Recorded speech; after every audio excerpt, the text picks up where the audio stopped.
So Krishna consciousness is a science,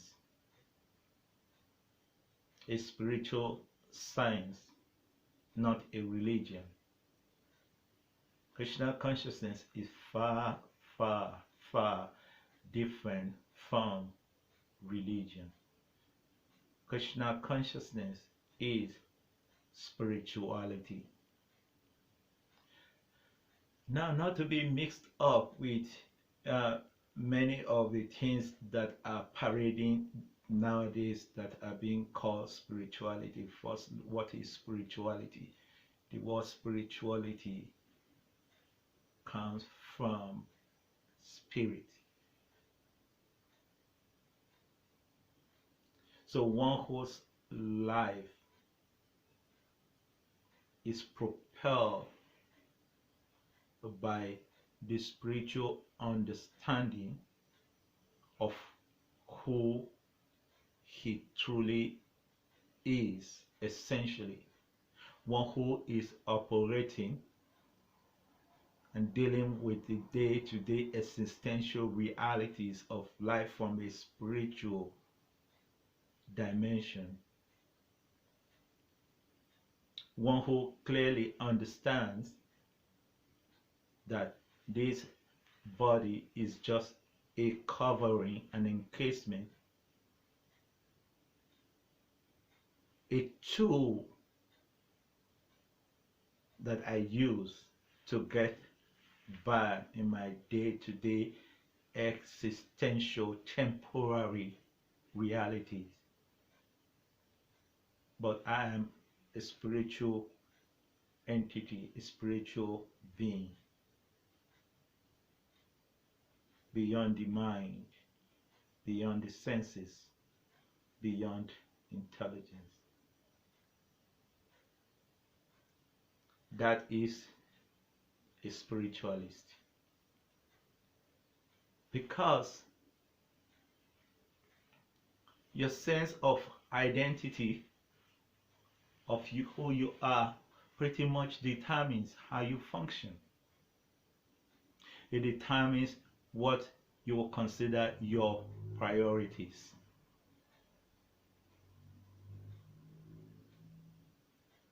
If you think you are and believe you are essentially a material entity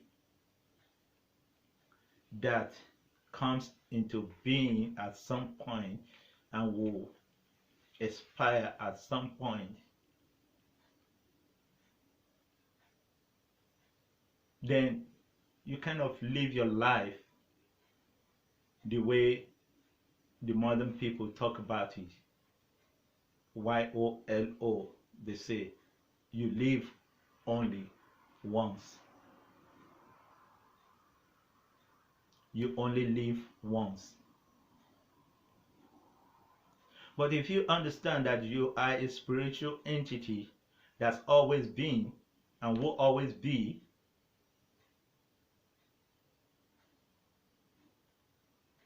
then it gives you a deeper and a better sense of realities and thinking in terms of what your priorities essentially really are. So what Krishna consciousness teaches, first lesson of Krishna consciousness is that,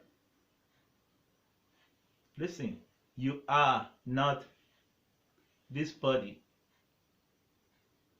So the first thing that Krishna consciousness is like you're meeting somebody for the first time and you're making acquaintance of them. So the first thing they do is they introduce themselves to you. So what Krishna consciousness do, actually, ironically, is to actually introduce you to yourself.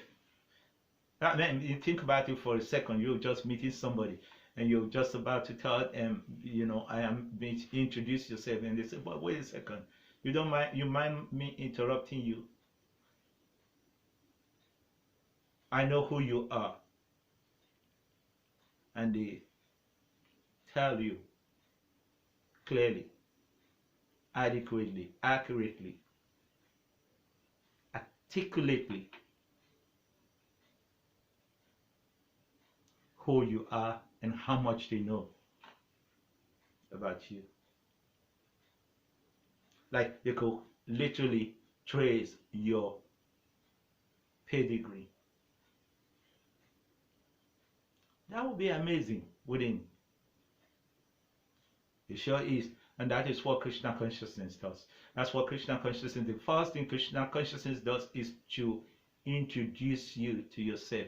But as you are introduced to yourself, then you will have doubt. Like, hang on, how can somebody else know me more than myself? That's a reasonable doubt. Then you will ask,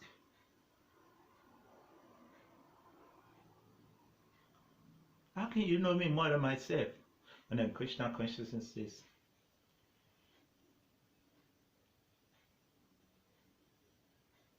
you don't have to believe this. But there's an experiment that you can conduct to verify what you've just been told.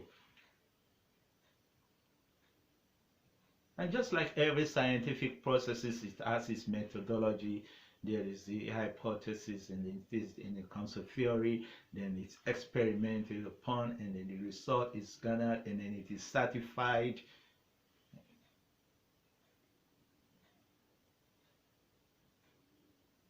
But there's a process through which that is done. Like every scientific experiment goes through that process. There has to be a structure, ground rules, and the environment in which the experiment is conducted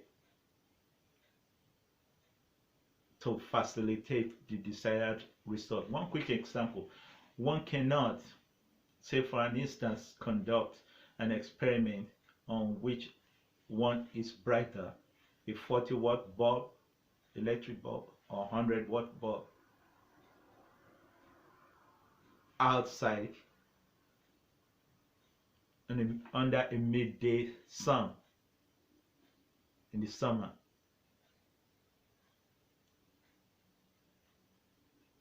That will be faulty, because the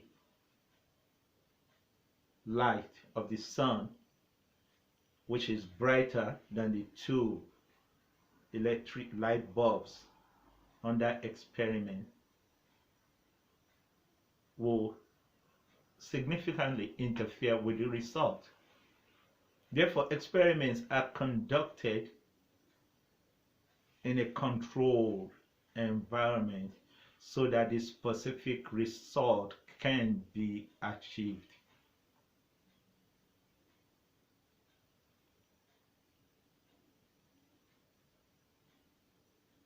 And so Krishna consciousness follows the same pattern. And if one follows that, then you've just been introduced to yourself. No, you're not. You thought, oh, you've been thinking, this is my name, this is my gender, that is my father, this is my mother, and this is my country. And then Krishna consciousness says, you got it all wrong. You got it all wrong.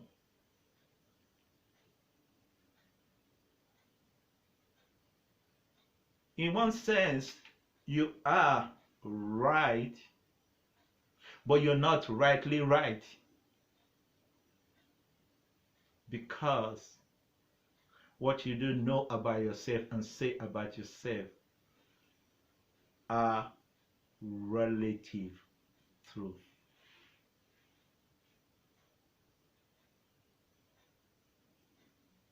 Not even just what you say about yourself, or what they say, what he says, what she says, and they all are relatively right from their perspectives, but that is relative truth. So what they say, what you say, what he says, what she says that you are, and what you say you are, and what you truly are.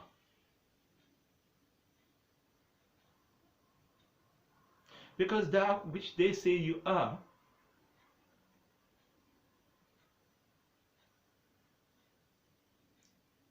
or who you think you are and they say you are so, it's so temporary. It's real, not an illusion. The body is not an illusion. But the mentality of thinking we are the bodies, that is illusion, because we are not. So this is what Krishna consciousness teaches.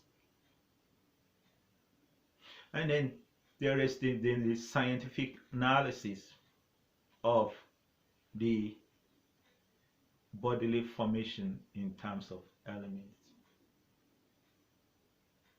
That there is earth, water, fire, air, ether, 5 basic gross elements. And that is what the physical body is made of.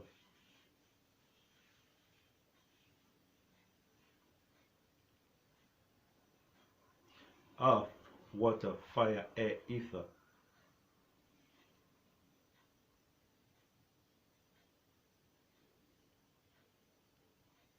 But then and beyond that is another 3 sets of elements. Again, material in the sense that they are temporarily manifest. Material, but subtle. The mind, the intelligence, and the synthetic ego. There are 2 types of ego. Ego means identity. There is the synthetic, or the false, pseudo ego, and there is the authentic, the real ego, the real identity. So whichever way one functions, one have to have some identity. So earth, water, fire, air, ether, 5 gross elements makes up the human body. So then we'll see that because it's gross elements, it's constantly being subjected to changes. Constantly being subjected to changes and transformation. The eyes, the macula of the eyes changes completely after every 48 hours. In other words, the same macula in your eyes that you had 72 hours ago is different from now. It's different from what you have now.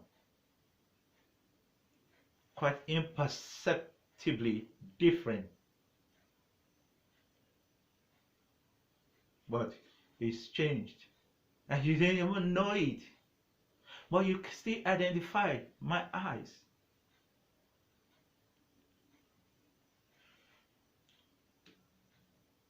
In 8 months from now, your entire nervous systems will have completely changed.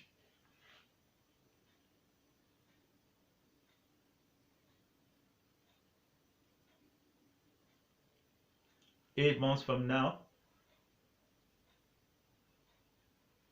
your nervous situation is completely different from what it is now. So by evaluation, of your nervous system, in 8 months from now, you are entirely a different person.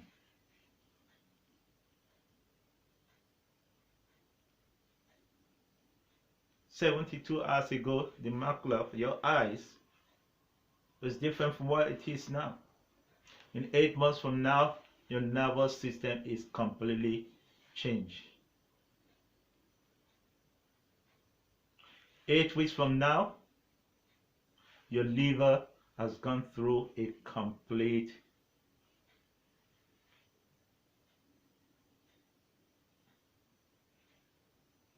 change. It's a new configuration of that system. So macula of your eye 72 hours ago has changed. In 8 months, your entire nervous system will have changed. 8 weeks from now, your liver will have completely changed. It's not the same. In other words, this liver that you have now is not the one you had 8 weeks ago. And your gut, lungs, same.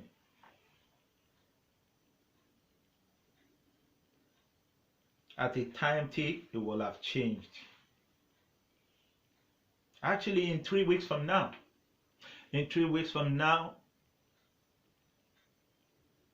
just like we say, oh, gut feelings, gut instinct. In that sense, you will be a different person 2 weeks from now.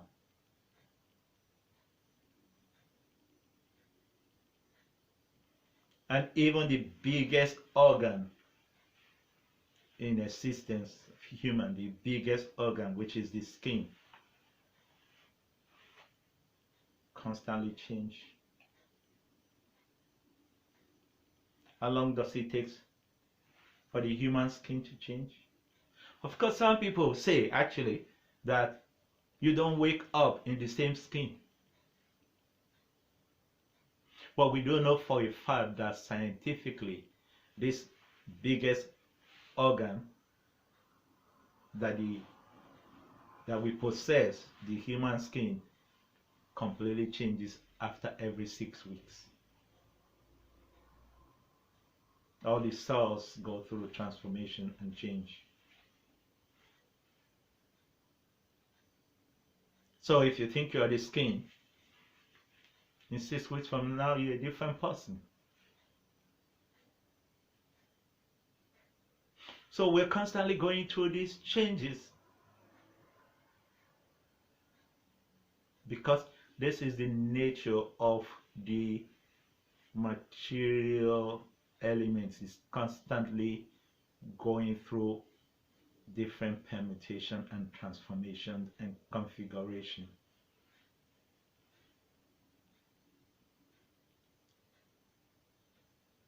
But there is the you that is identifying those changes.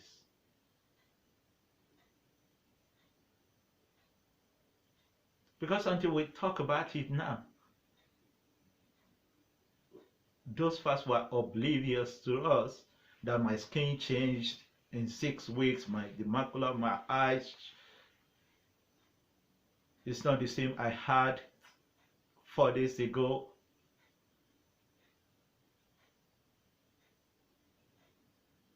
Taste buds constantly change, and my nervous system in 8 months from now will be completely changed.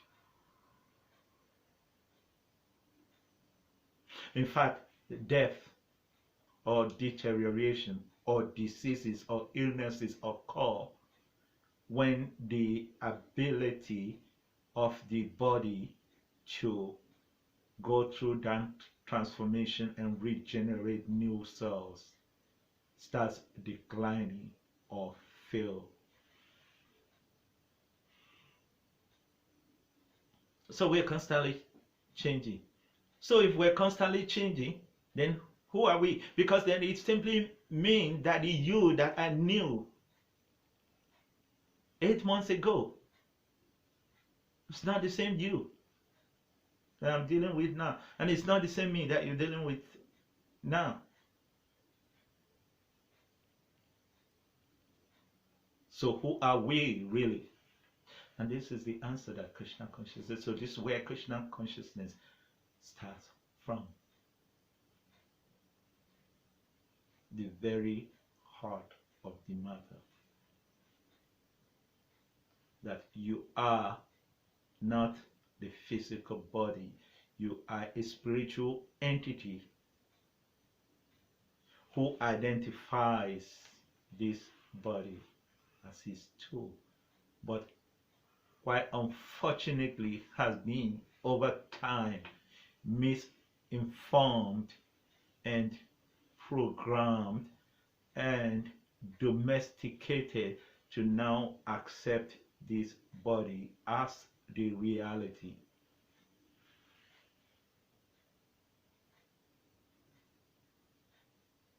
But wait a second. You say, my head, my body,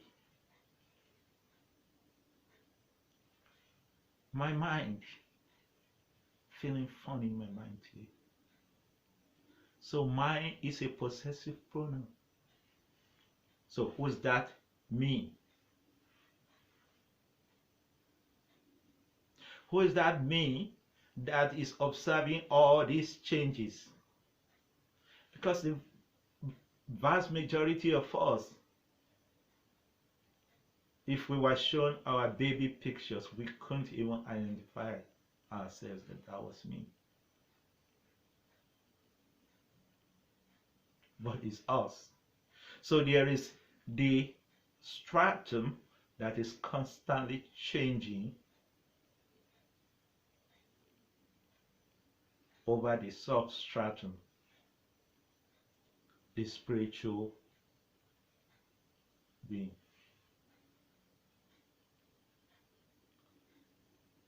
So when one takes one is the physical body, then his aspiration, his goal and desire in life will be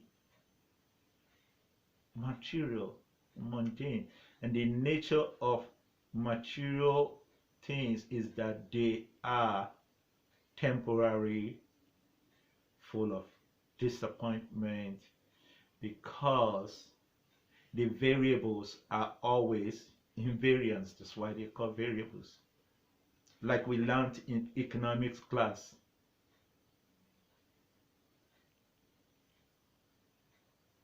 The wants of man is never satiated. Why?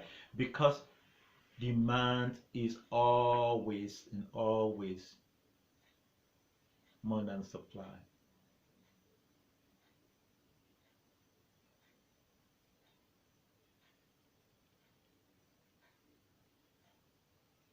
So while you're making this plan, while you're making that plan, it is not possible. Therefore, what you learned in economic class was that to actually get a specific result, ceteris paribus, you have to hold other factors, other variables into constants. Like imagine those factors remain as they are, but usually they're not.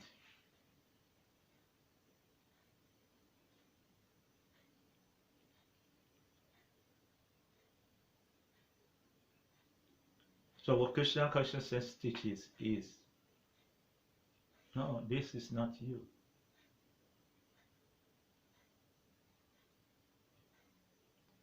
The true you is that which is identifying this. The owner and the knower of this.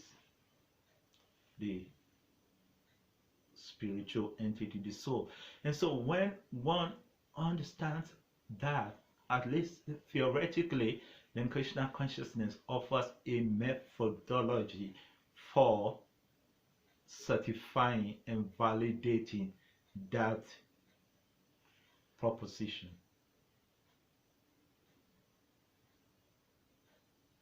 The chanting of Hare Krishna Mahamantra.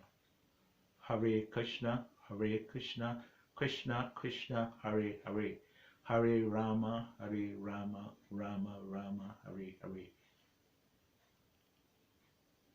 And just like every other experiment, this is chanted also following certain ground rules. Ahimsa, non-violence. Therefore, Krishna consciousness presents four regulative principles. But let's stick to Ahimsa, non-violence. Non-violence of thought, non-violence of words, non-violence of action.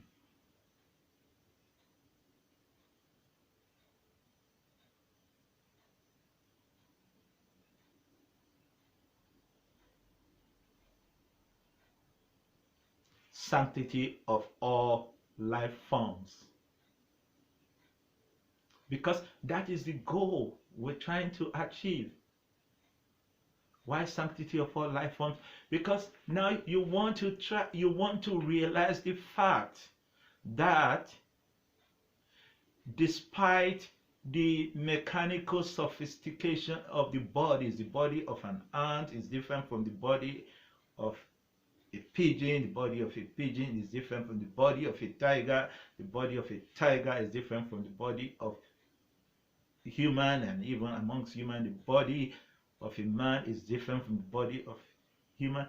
But these are the bodies.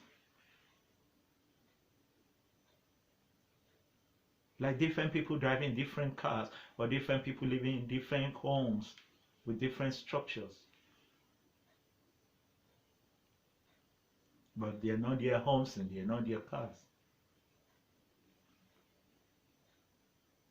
So, therefore, the first thing that the chanting of Hare Krishna does is it gives you cognitive clarity.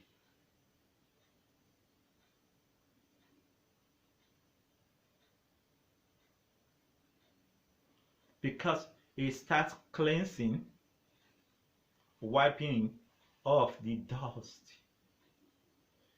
Mind you, we don't see with the eyes, no, we see with the existing knowledge, priori in our consciousness. That's how we identify things. The eyes is just only its scope, the lenses.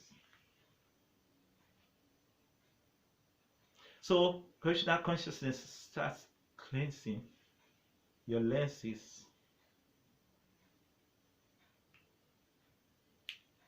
your consciousness. Then you start gaining cognitive clarity.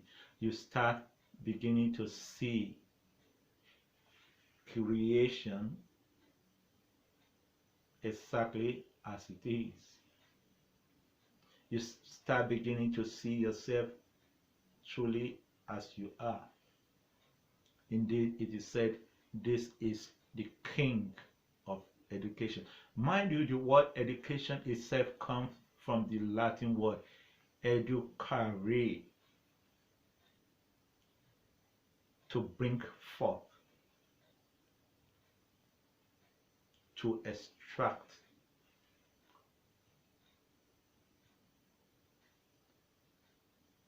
So this is called the king of education, the highest knowledge. Why is it the king of education? Because it teaches you exactly who you are. How? By direct perception. Like you will perceive it yourself through this process.